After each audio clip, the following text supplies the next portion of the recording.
Swami ji, medical science ये कहती है कि बॉडी क्लॉक यानी कि सर्कैडियन रिदम बिगड़ने से ब्लड शुगर बढ़ जाता है। योग इसे कैसे देखता है और फिर ठीक करने का तरीका तो आप हमेशा बताते ही हैं, लेकिन ये सुबह की दिनचर्या क्या वाकई में शुगर कंट्रोल करने की चाबी है, जो सुबह से लेकर रात तक एक रूटीन में चलता है, सूरज की रोशनी में निकलता है, थोड़ा सा फिजिकल वर्कआउट योगाभ्यास कर लेता है, तो क्या उसकी ये सर्कैडियन रिदम ठीक चलती है और फिर शुगर भी बैलेंस हो जाता है? एकदम ठीक कहा। जीवन में जो समय चक्र है, काल चक्र, और उसमें ब्रह्म मुहूर्त की तो बहुत बड़ी महिमा है, और इसी से ही समय पलटी खाता है। वो राजस्थान में एक भजन गावे है ना, समय को भरोसो को नी कदा पलटी मार जावे, कभी कभी गादड़ासू, कदी कदी गादड़ासू सिंह हार जावे, समय को भरोसो को नी। गादड़ा मतलब गधेड़ा, गधेड़ा, गधा, गधे से शेर हार जाएगा। हाँ।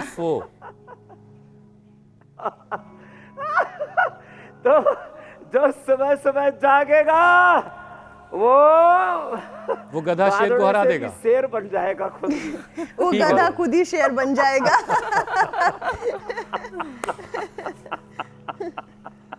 क्या आज कैसा प्रश्न पूछा हमारे हुसैन भाई ने। तो लेकिन ये पक्की बात है, जो सुबह जागेगा उसका सौभाग्य जागेगा। सुबह उठ करके जो भागेगा वो सब रोगों को, सब बीमारियों को भगा देगा, खदेड़ देगा, हटा देगा, मिटा देगा, उसकी किस्मत जाग जाएगी। नहीं तो कुछ लोग सुबह सुबह बस वो भविष्यवाणी और योगवाणी सुनते ही सुनते हैं और फिर जो है सो जाते।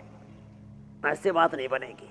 हमारी संस्कृति कृति पर आधारित है, इसलिए समस्याएं तो बहुत हैं। समाधान परक सोच है सम्यक दृष्टि सम्यक कृति।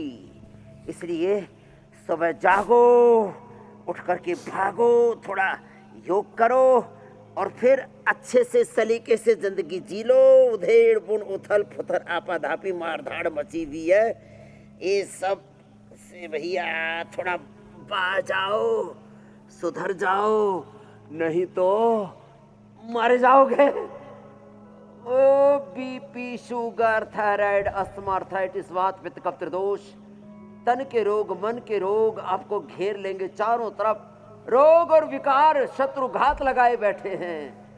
कौन बतावे बाट गुरु बिन, कौन बतावे बाट बड़ा विकट यम घाट, कबीर साहब कह रहे हैं। चारों तरफ ये जो रोग और विकार रूपी शत्रु घात लगाए बैठे हैं, इनसे बचने का एक ही उपाय है, योग करना पड़ेगा और सलीके से जिंदगी को जीना पड़ेगा। मनमानी छोड़ करके मनमना भव मद भक्तो मदिया जी माम नमस्कुरु मामे वेशसि सत्यम ते प्रतिजाने प्रियोसि मे मयि एव मनाधत्सो मयि बुद्धिम निवेशय निवशस्यसि मयि व अत स्वामी जी, न संशय। तो बात तो यही पक्की और सच्ची है। आपकी एक बात याद आ गई मुझे, नहीं तो दुख तो पा ही रहे। जो सुबह जागेगा वो सबसे एक कदम आगे रहेगा और बीमारियां उससे कई कदम पीछे भागेंगी। इसलिए सुबह उठना और लाइफस्टाइल को बेहतर बनाना बहुत जरूरी है। लेकिन ये जो मेलाटोनिन है हार्मोन हमारी बॉडी में, और इंसुलिन, इन दोनों के बीच का रिश्ता क्या है? और नींद खराब होने से शुगर बिगड़ने क्यों लगती है? क्या ये जो दोनों हार्मोन्स हैं ये शुगर बिगड़ने का कारण है? ज्योत्सना जी, आयुर्वेद में कहा त्रयोपष्टम्भा आहार निद्रा ब्रह्मचर्य मिति। तो सबसे पहला अपना आहार ठीक करो, फिर कहा अपनी नींद ठीक करो, और फिर कहा संयम पूर्वक संतुलन के साथ जीवन को जियो। ये भाई भी हमारा सुदर्शन जो है अब सारे दिन बैठक लगाया, चल अब मौज कर। हाँ, तो देखो, नहीं तो अभी तक लीवर किडनी फेल होकर के मर गया होता, योग ना कर रहा होता। तो मेलाटोनिन के लिए बताता हूँ आपको 3 उपाय। एक तो जो रोज शीर्षासन करे हमारी तरह से, वैसे शीर्षासन तो ज्योत्सना जी भी बहुत अच्छा करती है। अरे तो अपना सर्वांगासन कर ले, नीचे जा अनुलोम विलोम कर ले।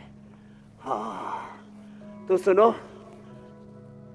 शीर्षासन, ज्योत्सना जी, मीनाक्षी जी, अब तो अमित जी भी करने लग गए, ईशा जी भी। अरे हुसैन जी को कराना अगली बार जब मैं आऊंगा, ये अनुलोम विलोम ही करते रहते हैं वैसे तो इससे अब सही पकड़े हैं स्वामी जी। वैसे शीर्षासन से, सर्वांगासन से और अनुलोम विलोम से मेलाटोनिन अच्छा निकलता है। एक अच्छी बात और बताता हूँ, जो है मैं तो ऐसे ऑर्डर करता हूँ, इसको बोलते हैं सेल्फ गाइडेड मेडिटेशन। मैं तो ऐसे ही ऑर्डर करता हूँ अपने दिमाग को, भाई मेलाटोनिन छोड़ दे। और जैसे मैं कल दिल्ली से निकला 10 बजे, यहाँ पहुँचा 2 बजे, फिर उठ गया 4 बजे। गाड़ी में लेटते आपने बोला, अपने जो है ब्रेन को मैंने पीछे पीनियल ग्लैंड को, ब्रेन को ऑर्डर किया, भाई मेलाटोनिन छोड़, उसने छोड़ दिया। और मैं दिल्ली सो करके हरिद्वार में उठा। ये है सेल्फ गाइडेड मेडिटेशन। ऐसे अपने आप को ट्रेंड करें।